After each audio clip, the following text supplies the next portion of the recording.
Bienvenida y bienvenido al podcast Moverte y a nuestro episodio número 5 al que hemos llamado El camino que guía la movilidad. Hoy conversaremos sobre la importancia de la Política Nacional de Movilidad Urbana Sostenible para el Ecuador. Nuestra moderadora del día es Alexandra Pérez, asesora de movilidad. Muchas gracias, bienvenidos a este espacio. Hoy vamos a hablar de cuál es el camino que guía la movilidad sostenible en el país. Nos acompaña Javier Vaca. Javier es arquitecto con 13 años de experiencia en diseño de infraestructura pública, planificación urbana y movilidad sostenible. Tiene una maestría en gestión de transporte enfocada al tráfico, la movilidad y la seguridad vial.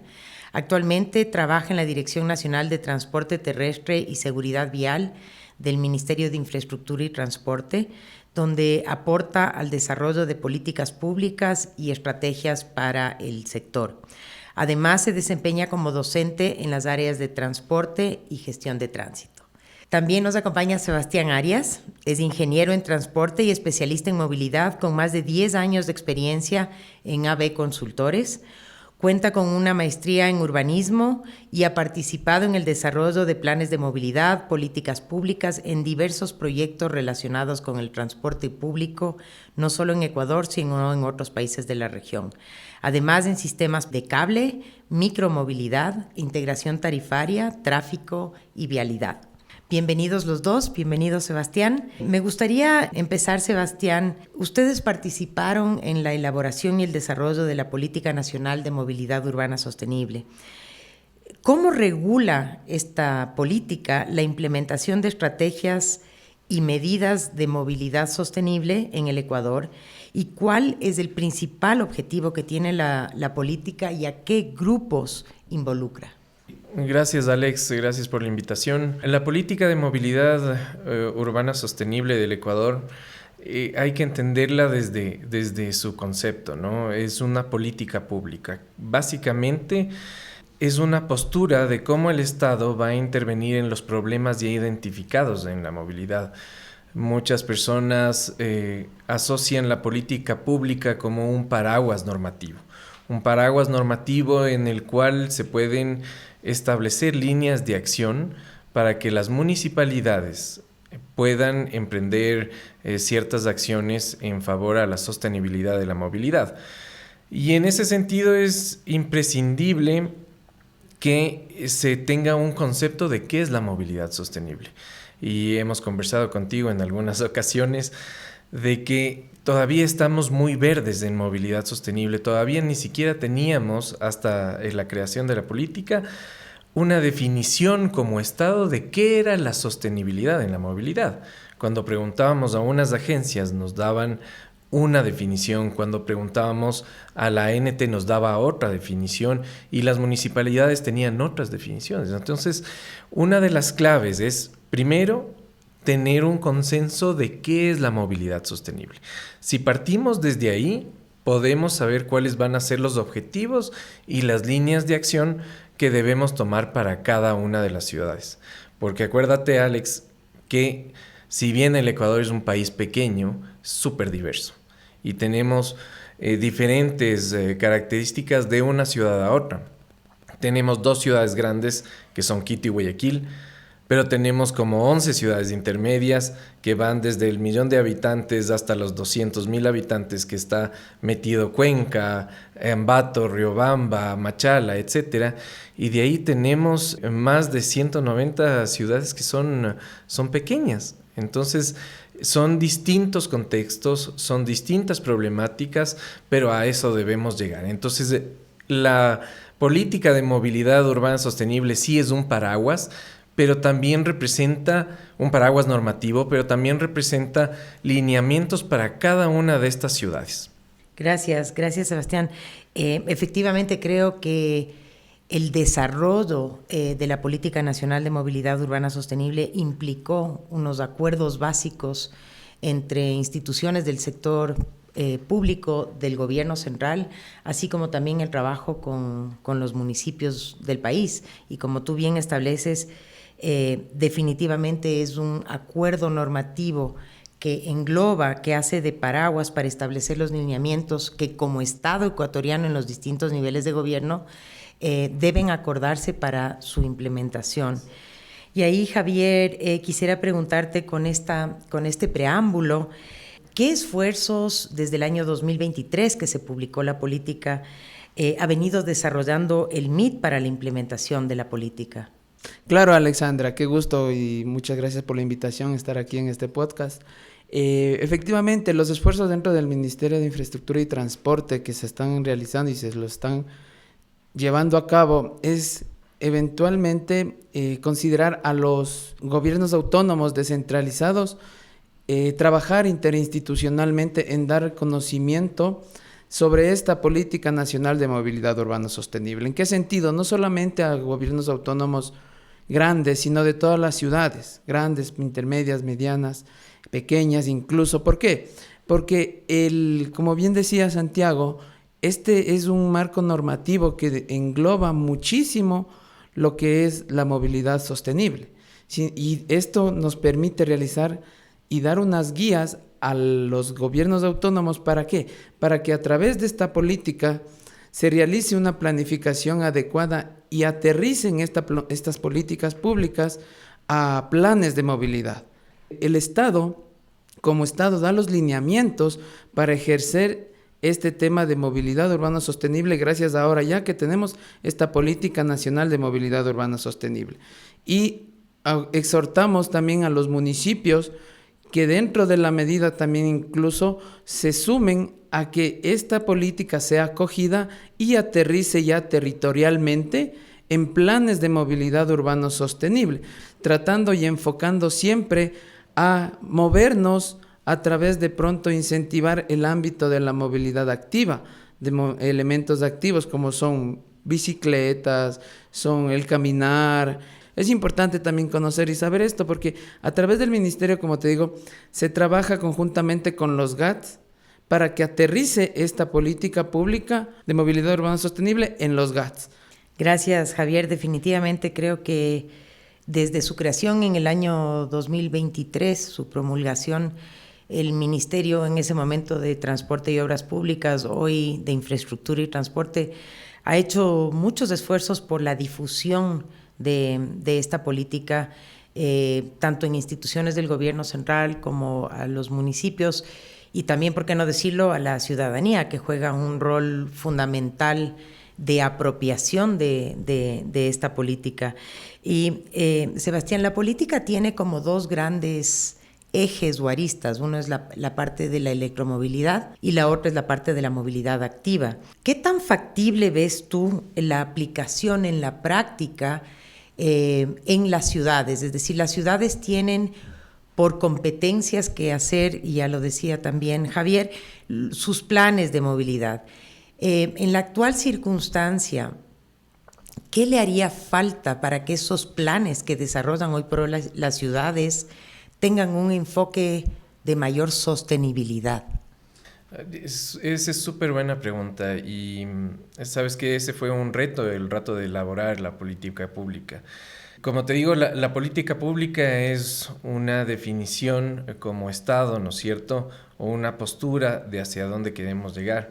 Las políticas públicas no funcionan si es que no existen consensos sociales. Es decir, una política puede estar muy bien elaborada desde el punto de vista técnico, pero como tú decías en la anterior pregunta, si es que no tienes un consenso entre todos estos actores que conforman la movilidad, va a ser impracticable. Es decir, lo que nos pasaba, tú te acordarás, con la ley de eficiencia energética, que teníamos que hasta el 2023 cambiar todos los buses a eléctricos, los que ingresen, pero no fue aplicable porque tú te topas con una realidad muy distinta que en otros países. Entonces, por ejemplo, en el tema de la movilidad eléctrica, el costo de los vehículos eléctricos todavía es muy alto a comparación de los vehículos a combustión. Ahora, otro tema era el limitante, que era la competencia entre el costo que tenía el diésel antes versus el costo de la energía eléctrica. Teníamos un diésel subsidiado. Es una gran noticia la eliminación del subsidio del diésel, porque esto ya permite tener competitividad en la parte de movilidad eléctrica. Una de las cuestiones que no hay que perder de vista es cuál es la esencia de la movilidad sostenible. Y tú decías muy bien, entonces hay una parte que es la movilidad eléctrica. Cuando conversábamos para tener este consenso de qué es la movilidad sostenible, tuvimos varias mesas de trabajo con un montón de actores y, por ejemplo, el Ministerio de Energías y Minas nos decía la movilidad sostenible es transformar a movilidad eléctrica. Venía la NT y nos decía la movilidad sostenible es tener 0 siniestros de tránsito en el país. Venía el Midubi en ese tiempo y nos decía la movilidad sostenible tiene que ser la planificación integral del territorio. Entonces, como tú ves, van saliendo un montón de áreas dentro de esta movilidad y uno de los retos principales es poner todas estas áreas, conectarlas entre sí y que de esas áreas vayan derivándose ciertas estrategias, ¿no es cierto? Entonces, una de las estrategias es, efectivamente, cambiar el tipo de planificación que se tiene. Nosotros tenemos ya la política de movilidad urbana sostenible, pero después de estos tenemos otra planificación. Acuérdate que la planificación territorial siempre está por encima de la planificación de la movilidad. Eso es la base. Entonces tenemos los PDOTs provinciales, tenemos los PDOTs cantonales y los PDOTs parroquiales. Entonces, en la mayoría de las ciudades tenemos los PDOTs y los PUCs ya implementados, pero no tenemos planes de movilidad. Y ahí viene un déficit importantísimo. Cuando estábamos levantando la línea de base de la política, Quito, Guayaquil sí tienen planes de movilidad, incluso Quito lo aprobó en el 2023, Guayaquil hizo también su actualización más o menos por esos años. Tienes el plan de movilidad de Cuenca y las ciudades intermedias no todas tenían planes de movilidad. Después las ciudades pequeñas aún menos. Entonces ahí hay un déficit de una planificación o de productos de planificación a largo plazo en temas de movilidad. Te doy un ejemplo de los problemas que encontramos. En las ciudades grandes tienes un plan maestro de movilidad, por ejemplo, como el de Quito. Quito estamos ya en toda la conurbación, estamos hablando de 3 millones de habitantes. Solamente en la parroquia de Calderón estamos con más de 200,000 habitantes. Eso implica que Calderón en la jerarquización vendría a ser una ciudad intermedia, como Ambato, como Riobamba. ¿Tenemos plan de movilidad específicamente para Calderón? No. ¿Y qué nos dice el plan de movilidad de Quito? La extensión del metro Alofelia, la extensión del metro Carapungo, y son proyectos gigantes, son proyectos a una escala de distrito metropolitano, pero no tenemos esos proyectos específicamente para ahí. Las ciudades intermedias tienen una ventaja en sus planes de movilidad, porque sí podemos llegar a una escala menor todavía y tener proyectos de implantación inmediata. Y el gran problema que venimos arrastrando es que los 190 ciudades pequeñas del Ecuador, que son menos de 200,000 habitantes, la mayoría no tiene planes de movilidad. Y al no tener un plan de movilidad, nosotros no tenemos como entidad administradora ni como sociedad una visión de hacia dónde queremos ir. Cuando nos dicen, oigan, la movilidad sostenible es la pirámide invertida, hay una pregunta básica en la pirámide de la movilidad. Primero está el peatón, ¿no es cierto? Están los ciclistas, tercera edad, movilidad reducida, después el transporte público, ¿no es cierto? Transporte de emergencia, después está el transporte de carga y así sucesivamente. El transporte de carga, me decía uno, ¿por qué es menos importante que, por ejemplo, el transporte público? Entonces, si es que no tenemos transporte de carga, nos morimos porque no tenemos abastecimiento. Por eso es importantísimo tener los conceptos dentro de una política para saber buscar ahí y ver efectivamente qué es lo correcto. Entonces, después, si es que quieres, podemos ahondar efectivamente por qué se da esa pirámide invertida. Si no tenemos las bases de conocimiento de por qué es bueno la movilidad sostenible, nunca lo vamos a implementar. Gracias, Sebastián. Efectivamente, creo que el Ministerio de Infraestructura y Transporte tiene un gran desafío por delante, pese a todos los esfuerzos que ya se han hecho. Y en la actual circunstancia también creo que estamos ante una coyuntura histórica. Un poquito para que nos entiendan quienes escuchan el programa. Sí creo que es súper importante destacar el hecho de esta fusión que han habido entre los dos ministerios, el de Territorio, Hábitat y Vivienda y el Ministerio ex de Obras Públicas y Transporte, y que confluyen hoy por hoy en el Ministerio de Infraestructura y Transporte. Y esta coyuntura hace, en la línea de lo que comentaba Sebastián, que podamos hablar hoy por hoy de este nuevo paradigma, que en definitiva es la integración en el desarrollo territorial de la movilidad como un eje articulador, en donde el objetivo es el bienestar ciudadano en esta pirámide invertida, en donde el peatón tiene evidentemente la prioridad. Y ahí, Javier, te preguntaría, en esta coyuntura de esta fusión de los dos ministerios, en esta articulación que existe ahora para la elaboración de los planes de desarrollo y ordenamiento territorial con los planes de movilidad, ¿cuál es el rol que juega la parte técnica, digamos, desde el lado de la movilidad para articular internamente en estas dos políticas nacionales? Como tú mismo dices, dentro de la fusión que se realizó como en el anterior Ministerio de Transporte y Obras Públicas con el MIDUBI, y formamos el MIT, porque más allá, todo esto del ámbito va enfocado a la parte social, porque al momento de que nosotros nos movemos como peatones, yo lo que siempre digo es, seamos o nos desplacemos en el medio como nos desplacemos, siempre empezamos como peatones y terminamos como peatones.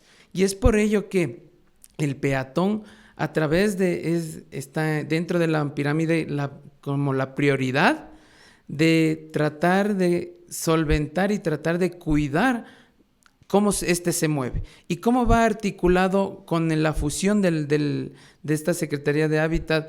¿Por qué? Porque al momento de que nosotros nos movemos como peatones a través de cualquier medio de transporte y nos permite tener una mejor calidad de vida, ¿mediante qué? Mediante la accesibilidad que puede ser. Ahora son estas viviendas que se está realizando, hace que los ciudadanos primero ya tengan una calidad de vida mejor al adquirir su propia vivienda, pero no solamente va enfocado a eso, sino que también debemos ver el modo y el medio de cómo llega hasta esa vivienda. La implementación de esta secretaría que hace los terrenos y hace el tema, implementa la vivienda social mediante la movilidad. Nosotros lo que hacemos es juntar o fusionar el ámbito de que la persona que está dentro de este plan de vivienda surja y tenga una mejor calidad de vida a través de una movilidad. Y también con eso se van a poder desplazar efectivamente de pronto a servicios médicos que anteriormente estaban más alejados y que gracias a esta movilidad se trata de enfocar también en el tema del transporte público. ¿Para qué? Para tratar de evitar el excesivo incremento de vehículos particulares. Gracias Javier. Sebastián, evidentemente el tema del peatón que está en la base de la pirámide es un tema esencial cuando hablamos de movilidad sostenible. La integración y la apropiación por parte de los peatones o de los ciudadanos del espacio público siempre ha sido un eje fundamental para el desarrollo de la política de movilidad urbana sostenible. En este sentido, ¿cuál crees tú que es la percepción que tenemos los ciudadanos sobre nuestro rol como eje fundamental de la movilidad urbana sostenible? ¿Y cómo crees tú que debería darse un proceso de mayor apropiación de este rol? Cuando estábamos desarrollando justo la política, se identificó algunas líneas de acción importantísimas. Una de esas es el cambio del chip de la ciudadanía para entender por qué es importante la movilidad sostenible. Cuando nosotros hablamos de movilidad, normalmente la gente, cuando estamos tal vez en un fin de semana con amigos, etcétera, se fija únicamente en los problemas por donde uno transita. Es decir, si es que yo le pregunto a mi suegro me va a decir: oye, Sebas, tú que estás trabajando en temas de movilidad, el tráfico de Quito es un relajo, ¿no es cierto? Y ese es el mayor problema de él. De pronto, para otra persona, el mayor problema va a ser la falta de aceras o la falta de tener una infraestructura correcta para caminar. De pronto, para otra persona que vive en el valle de Puembo, pueden ser los siniestros de tránsito que se están dando en la Ruta Viva. Entonces hay un montón de aristas. Pero lo que siempre decimos es que la movilidad y los problemas de la movilidad no son en sí mismos. Si es que yo planifico mal territorialmente, ¿sí?, voy a tener problemas. Ya nos dijo la ONU hace muchísimos años. Hay un éxodo desde la parte rural hacia el conurbano. Entonces, de aquí, en algunos años, cada vez somos más y más personas que vivimos en las zonas urbanas. Cada vez que las personas vivimos más en las zonas urbanas, requerimos de más servicios. Llámese servicios eléctricos, de alcantarillado, agua potable y movilidad. Entonces, ¿movilidad en qué? En infraestructura vial.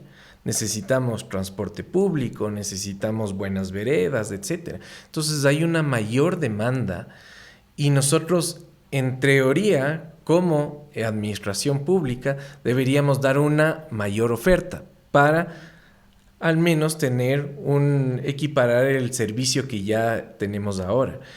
¿Qué es lo que pasa? La ONU ya se dio cuenta hace muchísimos años y dijo: no hay cómo hacer tanta infraestructura y no hay cómo dar toda esa oferta para esa gran afluencia de personas que está viniendo desde el campo y están creciendo. ¿Cuál es la solución?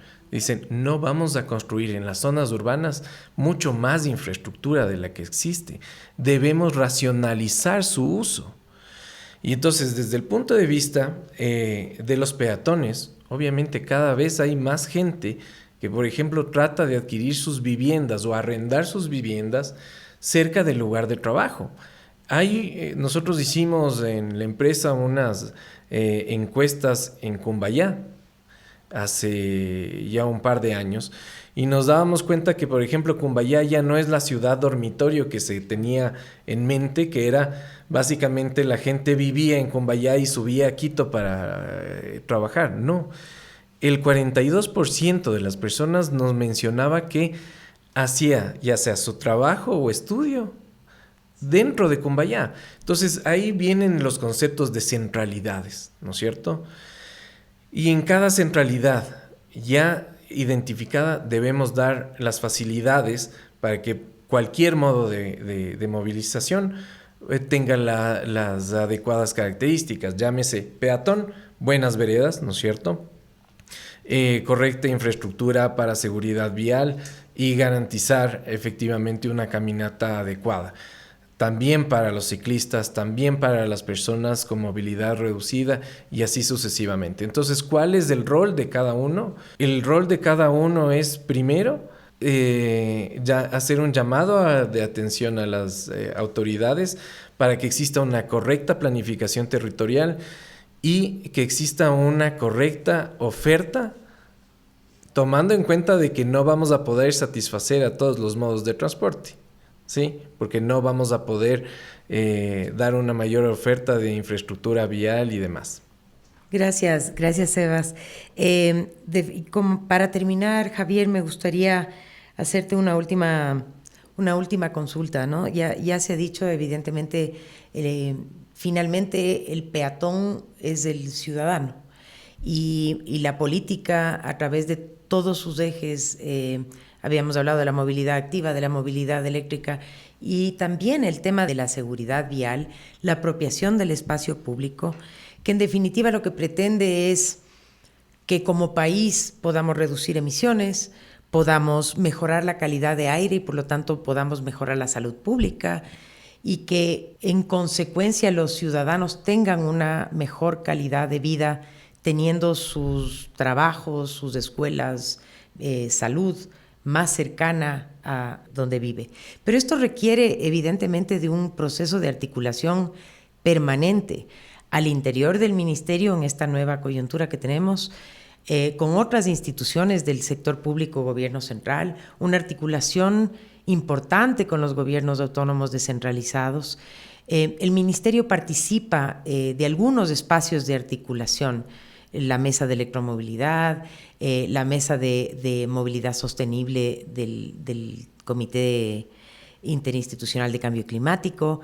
¿Cómo ves tú ese rol del ministerio para seguir profundizando en esta concienciación ciudadana de apropiación del espacio y de los roles que tenemos que cumplir como ciudadanos? Bueno, Alex, el rol del ministerio es fundamental en este tipo de mesas, en este tipo de coyuntura y también interinstitucionalmente hablando. ¿Por qué? Porque aparte que dentro del país es el órgano rector y regulador en este ámbito, no solamente en transporte, sino también en el ámbito de la seguridad vial, es fundamental que el ministerio siga participando y esté presente en cada una de estas mesas. ¿Por qué? Porque si bien es cierto, podemos todas las instituciones estatales, municipales, a todo nivel de gobierno estar de acuerdo, que es tratar de que la cultura vial que tenemos, como decía Santiago, cambiarnos del chip. El peatón es el más importante y eso debemos de enfocarnos en el ámbito de la seguridad vial, tratar de dar a conocer no solamente estatalmente o a nivel de gobierno de cualquiera de sus niveles o de los GATS como menciono, sino más bien como ciudadanía empezar a ver que la seguridad vial va enfocado a la seguridad del peatón, a la comunidad del peatón. Tratar de que conozcan que aquí dentro de la seguridad vial, el peatón es quien tiene la mayor importancia. Por ello se desarrolla y se ha desarrollado internacionalmente el ámbito de la pirámide invertida de la movilidad. Gracias, Javier. Gracias, Sebas. Yo tal vez tendría una como última reflexión, conclusión. Si bien es cierto, el Estado como ente rector de todas las políticas públicas de todos los sectores y en este caso el Ministerio de Infraestructura y Transporte como rector de todo el tema de movilidad, movilidad sostenible y movilidad urbana sostenible, tiene que dictaminar normas, políticas. También yo creo que los ciudadanos tenemos un rol muy importante. Primero es el de enterarnos, segundo es el del respeto justamente al peatón, al ciclista, a la convivencia que tenemos que articular entre todos quienes habitamos en las ciudades. Entonces, no solo es un rol del gobierno, creo que los ciudadanos tenemos un rol muy importante y tenemos que activarnos como ciudadanía con mayores niveles de respeto, conocimiento e involucramiento para que este tipo de políticas puedan llegar a buen puerto. Así que quiero agradecerles a los dos y a todos por escucharnos el día de hoy. Agradecemos a Alexandra Pérez por la moderación de este espacio y a nuestros invitados Javier Baca y Sebastián Arias por acompañarnos. Este podcast es una iniciativa del proyecto Mover Ciudades de la GIZ, el cual es cofinanciado por la Unión Europea y el Gobierno de Alemania. Te invitamos a ver este y otros episodios en las redes sociales de la Unión Europea en Ecuador y la cooperación alemana GIZ.